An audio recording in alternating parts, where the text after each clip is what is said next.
সকাল বা বিকেলের জলখাবার নিয়ে আমাদের এত চিন্তা করতে হয় না। তো এই রেসিপিটা কিন্তু আপনারা অবশ্যই ট্রাই করতে পারেন। আর এখানে তার জন্য নিয়ে নিয়েছি আমি একটা হাফ আলু, দুটো বিট আর একটা পেঁয়াজ মাঝারি সাইজের। এখানে চাইলে আপনারা গাজরও কিন্তু অ্যাড করতে পারেন। আর এবারে আমি এই বিটটাকে গ্রেট করে নেব। গ্রেটারের যে ছোট ছিদ্রটা আছে ওই ওই সাইড থেকে আমি এটাকে গ্রেট করে নেব। একদম ফাইন গ্রেটও হবে, সুন্দর সুন্দর সফট হয়ে হবে ওই কারণেই। আর এই যে বিটটা কিন্তু সুন্দরভাবে গ্রেট করা হয়ে গেছে। এবারে আমি পেঁয়াজটাকেও গ্রেট করে নেব। চাইলে কিন্তু আপনারা একদম ফাইন চপ করে নিতে পারেন, একদম কুচি কুচি করে কেটে নিতে পারেন। তো আমি এই বড় সাইডটা থেকেই একটু গ্রেটটা করছি, নাহলে একদম পুরো পেস্ট মতো হয়ে যাচ্ছিলো এই কারণেই। তো এবারে আমি পেঁয়াজটাকে এইভাবে গ্রেট করে নেব, নিয়ে এবারে একটা সাইডে আমি রেখে দেবো এই যে আমার। আর এবারে একটা বাটিতে নিয়ে নেব জল।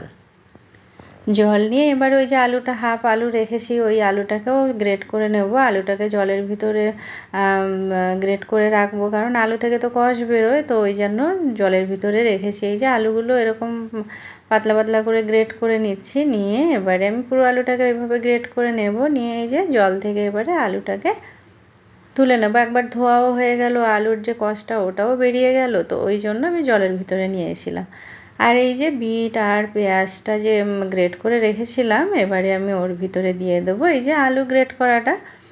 আলুটা দিয়ে দেব, দিয়ে এবারে একটু ভালো করে মিশিয়ে নেব ওই সবজিটা। এখানে কিন্তু চাইলে আপনারা একদম কুচি কুচি করে ক্যাপসিকাম দিতে পারেন, পেঁয়াজ কুচি, যে সবুজ পেঁয়াজের যেটা শাক থাকে ওটা দিতে পারেন। আর এই যে দিয়ে দিলাম এবারে পরিমাণ মতো লবণ, দিয়ে এবারে আমি এখানে দিয়ে দিয়েছি 1 চামচ ভাজা জিরের গুঁড়ো। ভাজা জিরের গুঁড়ো দিয়ে এখানে আমি দিয়ে দেবো এবারে গোটা জিরে 1 চামচ, ছোটো চামচের 1 চামচ। আর দিয়ে দিচ্ছি এখানে জোয়ান। জোয়ানটাকে না আমি এরকম ভালো করে হাতে ম্যাশ করে দেবো, তো জোয়ানের যে সুন্দর একটা গন্ধ সুন্দরভাবে ছড়িয়ে পড়বে। তো আর এখানে আমি দিয়ে দেবো গোলমরিচ গুঁড়ো। গোলমরিচ গুঁড়ো আপনারা আগে থেকে করা থাকলে অবশ্যই কিন্তু সেটাও ইউজ করতে পারেন। তো গোলমরিচের গুঁড়ো দেওয়ার পরে এবারে আমি এখানে দিয়ে দেবো সামান্য একটু কাশ্মীরি লঙ্কার গুঁড়ো। আর এখানে যদি আপনারা ঝাল লঙ্কা খেতে চান তো ঝাল লঙ্কাও দিতে পারেন, যেহেতু বাচ্চা খাবে বললেন আমি এই জন্য ঝাল লঙ্কাটা দিইনি, ওই জন্য কাশ্মীরি লঙ্কার গুঁড়োটা ইউজ করেছি। আপনারা চাইলে কিন্তু কাঁচা লঙ্কা কুচিও এখানে অ্যাড করতে পারেন। আর এখানে আমি এবারে দিয়ে দেব পরিমাণ মতন হলুদ গুঁড়ো। হলুদ গুঁড়ো দিয়ে দিয়েছি সামান্য, একদম একটু 1 পিঞ্চ মতন হলুদ গুঁড়ো দিয়েছি। দিয়ে এবারে ভালো করে সবজিটা মিশিয়ে নেবো। আর এই সময় তো সবজিটা থেকে হালকা একটু জল ছাড়বে, কারণ আমি যেহেতু আগে লবণটা অ্যাড করে দিয়েছি। আর এবারে আমি দিয়ে দেবো 1 বাটি বেসন। বেসনটা দিয়ে একটু ভালো করে নেড়ে চেড়ে নিয়ে এবারে দিয়ে দেবো জল। জলটা কিন্তু এখানে আমি এখনও অল্পই অ্যাড করব, মানে এর ব্যাটারটা যেন একদম মানে একদম ঘন ঘন টাইপের থাকে, তো ওই হিসেবেই আমি কিন্তু এখানে অল্প জল অ্যাড করেছি। দেখুন ব্যাটারটা কিন্তু এরকমই এখন রেখেছি। তো এই সময় আমি এর ভিতরে দিয়ে দেবো 2 চামচ, বড় চামচের 2 চামচ টক দই। 2 চামচ টক দই দেওয়ার পরে এবারে আমি দিয়ে দেবো এখানে 4 চামচ সুজি।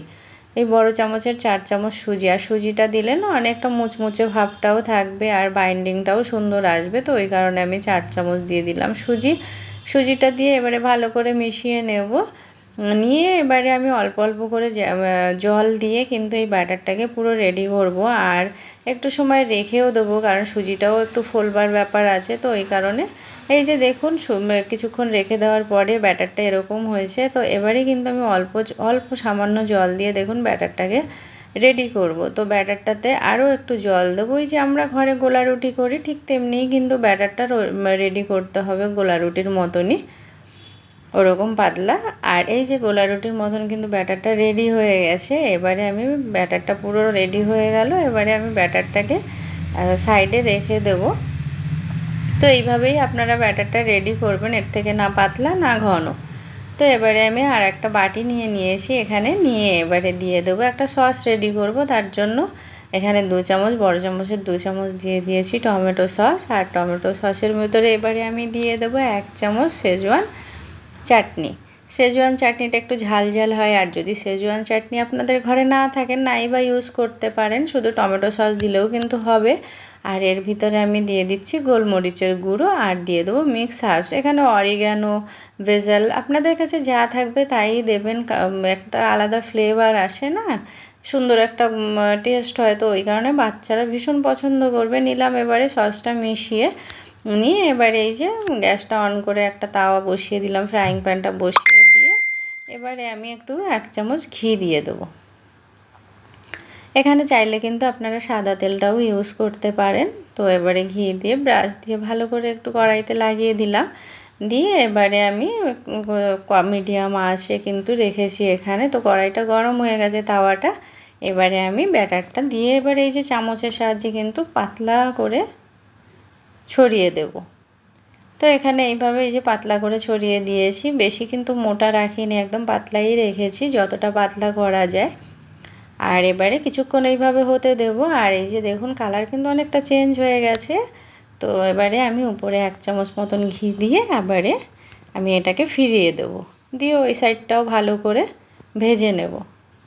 নিয়ে এইভাবে দুটো সাইডই সুন্দরভাবে ভেজে নেব।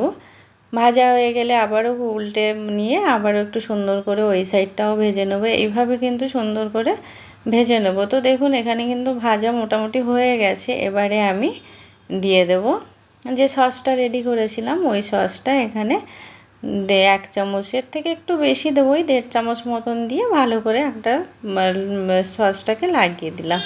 দিয়ে এবারে ওই যে আমুলের চিজ কিউবগুলো হয়, ওই চিজ একটা নিয়ে, একটা চিজের কিউব নিয়ে এবারে আমি এই যে গ্রেট করে দিচ্ছি।